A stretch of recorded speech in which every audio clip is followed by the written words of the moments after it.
So ಈಗ ಇದು ಸ್ನೇಹಮಯಿ ಕೃಷ್ಣ ಅವರಿಗೆ ಲೋಕಾಯುಕ್ತದ ಮೇಲೆ ಇಲ್ಲದ ನಂಬಿಕೆ ಸಿಬಿಐ ಮೇಲೆ ಯಾಕೆ? ಸರ್, ಲೋಕಾಯುಕ್ತದ ಬಗ್ಗೆ ನಾನು ಸಾಕಷ್ಟು ಗಮನಿಸ್ತಾ ಇದ್ದೀನಿ ಸರ್. ಒಂದು ಉದಾಹರಣೆ ಹೇಳಬೇಕು ಅಂತಂದರೆ, ನಾನು ದೂರು ದಾಖಲೆ ಮಾಡೋಕ್ಕಿಂತ ಮುಂಚೆ ಲೋಕಾಯುಕ್ತರು ಇದೇ ಮೂಢ ಪ್ರಕರಣಕ್ಕೆ ಸಂಬಂಧಪಟ್ಟಾಗೆ ಸ್ವಯಂ ಪ್ರೇರಿತ ದೂರು ದಾಖಲೆ ಮಾಡಿಕೊಂಡು ಸರ್ಚ್ ವಾರೆಂಟ್ ಕೂಡ ಪಡ್ಕೊಂಡಿದ್ರು. ಕಡತಗಳನ್ನ ನಾವು ಕೊಡಿ ಅಂತ ಕೇಳಿದ್ರೆ ನಾಶಪಡಿಸ್ಬೋದು ಅಥವಾ ಏನೋ ಮಾಡ್ಬೋದು ಅನ್ನೋ ಕಾರಣಕ್ಕೆ ಸರ್ಚ್ ವಾರೆಂಟ್ ತಾಳ್ತಾರೆ. ದಿಢೀರ್ ದಾಳಿ ಮಾಡಿ ಕಡತಗಳನ್ನ ವಶಪಡಿಸ್ಕೊಳ್ಳೋಕ್ಕೆ. ಆ ಸರ್ಚ್ ವಾರೆಂಟ್ ತಗೊಂಡು 2 ದಿವಸಕ್ಕೆ ಬೈರತಿ ಸುರೇಶ್ ಹೆಲಿಕಾಪ್ಟರ್ಲ್ಲಿ ಬರ್ತಾರೆ. 140 ಕಡತಗಳನ್ನ ತೊಗೊಂಡೋಗ್ತಾರೆ. ಸೊ ಅಲ್ಲಿಗೆ ಬಂದಿದ್ದ ಮಾಹಿತಿ ಏನಂದರೆ, ಆಗಿನ ಮೈಸೂರು ಲೋಕಾಯುಕ್ತ SP ಆಗಿದ್ದ ಸಜಿತ್ರವರು ಸರ್ಚ್ ವಾರೆಂಟ್ ವಿಚಾರವನ್ನು ಬೈರತಿ ಸುರೇಶಿಗೆ ತಿಳಿಸ್ತಾರೆ. ಹಾಗಾಗಿ ಬೈರತಿ ಸುರೇಶ್ ಬಂದು ತೊಗೊಂಡೋಗ್ತಾರೆ.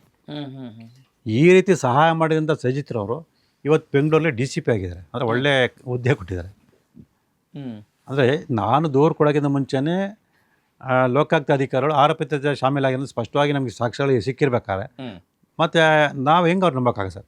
ಮತ್ತು ಎಲ್ಲದಕ್ಕಿಂತ ಮುಖ್ಯವಾಗಿ ಸಿದ್ದರಾಮಯ್ಯನ ವಿಚಾರಣೆ ಮಾಡಿದ ರೀತಿಯನ್ನು ಗಮನಿಸ್ಬೋದು. ಇಷ್ಟು ಗಂಟೆಗೆ ವಿಚಾರಣೆ ಬರಬೇಕು ಅಂತೇಳಿ ನೋಟಿಸ್ ಕೊಡುವಂಥದ್ದು SP. ಆದರೆ ಇಷ್ಟು ಗಂಟೆ ವಾಪಸ್ ಹೋಗುವಂಥ ತೀರ್ಮಾನ ಮಾಡೋದು ಆರೋಪಿ ಸಿದ್ದರಾಮಯ್ಯ. ಇದು ಅನುಮಾನ ಬರಲ್ಲ ಸರ್.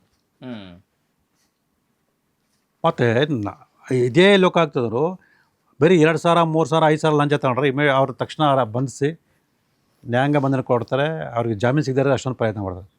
ಇಲ್ಲಿ ಸರ್ಕಾರದ ಆಸ್ತಿಯನ್ನು ಅಕ್ರಮಕ್ಕೆ ಕಬಳಿಸಿರೋಂಥ ನೂರಾರು ಕೋಟಿ ಬೆಲೆ ಬಾಳುವಂಥ ಆಸ್ತಿಗಳು, ಭಯಂಕರವಾದಂಥ ಸುಳ್ಳು ದಾಖಲೆ ಸೃಷ್ಟಿ ಮಾಡಿ ಸ್ಪಷ್ಟವಾಗಿ ಸಾಕ್ಷ್ಯಗಳು ಕೊಟ್ಟಿದ್ದೀನಿ. ಯಾಕೆ ಇವತ್ತರೆಗೊಬ್ಬರನ್ನ ಬಂಧಿಸಿಲ್ಲ ನೀವು? ಹಂಗಾರೆ ಅವ್ರೇನು ತಪ್ಪು ಮಾಡಲ್ವ? ಹಾಗಾರೆ ಇದೆಲ್ಲ ಸಾಕಷ್ಟು ಅನುಮಾನ ಪಡುವಂಥ ಸಂಗತಿಗಳು ಕಣ್ಣೆದುರಿರ್ಬೇಕಾದ್ರೆ ಹೆಂಗೆ ಅವ್ರು ನಂಬ್ಕೊಂಡಿರ್ಬೇಕಾ ಸರ್?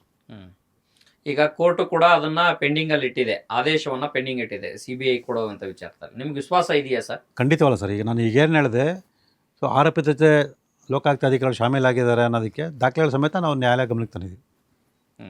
ಮತ್ತು ಲೋಕಾಯುಕ್ತ ಮೇಲೆ ಮುಖ್ಯಮಂತ್ರಿ ಹೇಗೆ ಪ್ರಭಾವ ಬೀರ್ತಾರೆ, ಬೀರೋ ಸಾಧ್ಯತೆ ಇರುತ್ತೆ ಮತ್ತು ಅಂತ ಹೇಳಿ ನಾವು ತಂದ್ವಿ. ಮತ್ತು ಇದಕ್ಕೆ ಪೂರಕವಾಗಿ ಮಾನ್ಯ ಸರ್ವೋಚ್ಚ ನ್ಯಾಯಾಲಯದ ಹಲವಾರು ತೀರ್ಪುಗಳನ್ನು ಕೂಡ ಕೊಟ್ಟಿದ್ದೀವಿ. ಸೊ ಅದನ್ನೆಲ್ಲ ಪರಿಗಣಿಸಿ ನಮ್ಮ ಪರವಾಗಿ ತೀರ್ಪು ಕೊಟ್ಟು ಈ ಪ್ರಕರಣ CBIಗೆ ವಹಿಸುವಂಥ ಒಂದು ಸೂಕ್ತ ಆದೇಶ ಮಾಡುತ್ತೆ ಅನ್ನೋದು ವಿಶ್ವಾಸ ನಮಗಿದೆ.